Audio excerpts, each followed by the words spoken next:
Hi guys, kamusta? Sawa ka na bang maghintay sa GCash para ma-verify yung account mo? Ilang beses mo nang sinubukan pero laging hindi verified at may dahilan si GCash na hindi mo naman maintindihan kung bakit.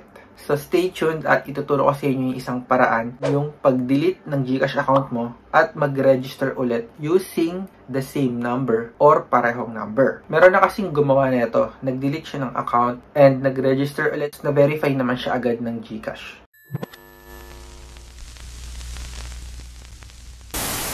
Hindi mo naman i-delete yung GCash account mo nang walang dahilan, di ba? Main reason, dahil may problem ka sa GCash verification. Pwede din nawala yung phone mo or meron kang bagong SIM card or phone number. Simulan na nga natin yung tutorial paano mag-delete ng account at mag-apply ulit for verification.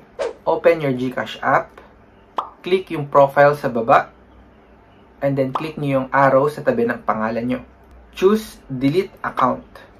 Sure ka ba na i-delete mo yung account mo? Press mo lang yung continue.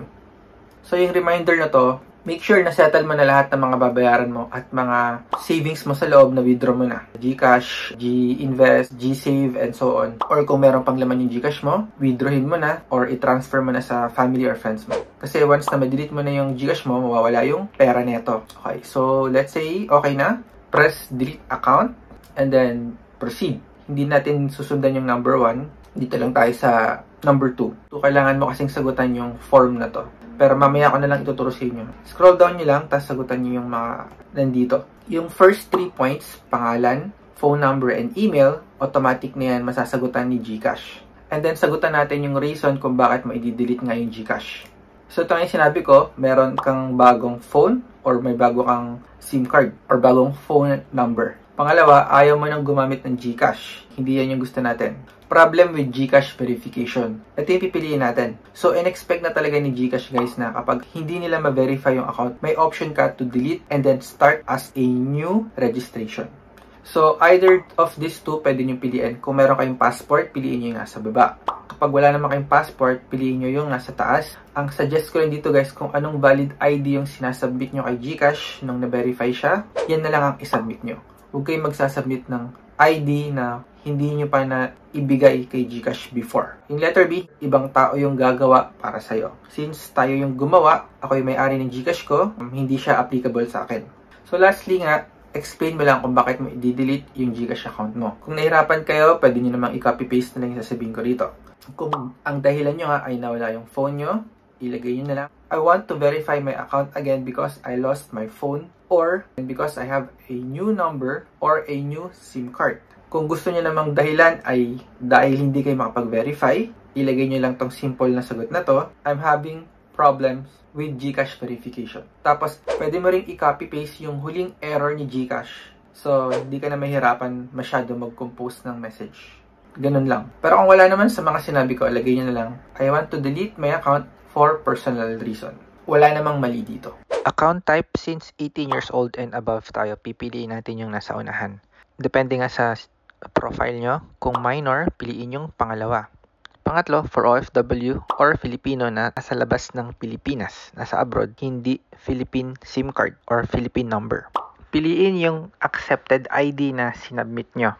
So, nandyan naman yan lahat. National ID, UMID, Pag-ibig, SSS, driver's license. So, choose accordingly. Optional, pwedeng wag na lang sagutan to.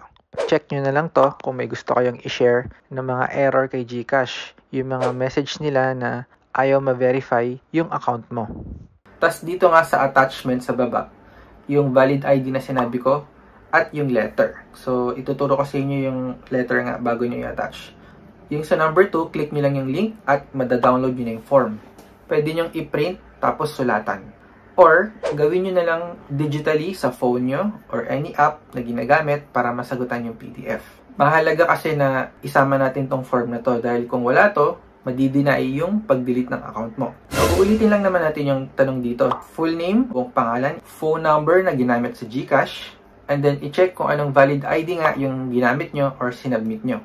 And then letter B, skip lang ulit kasi nga hindi naman gumamit ng authorization letter. So, kung okay na lahat, isubmit nyo na. And then, hintayin nyo lang within 5 days to 1 week mag-reply si GCash. Kasi kailangan nilang i-check lahat ng information mo kung bakit mo nga i-delete, kung papayag nga silang i-delete yung account mo. Pero most likely, i-delete nila yan. Kasi once na ma-delete na to, pwede ka nang mag-register nga ulit using your same phone number, as in, para ka lang nag-start ulit ng bago.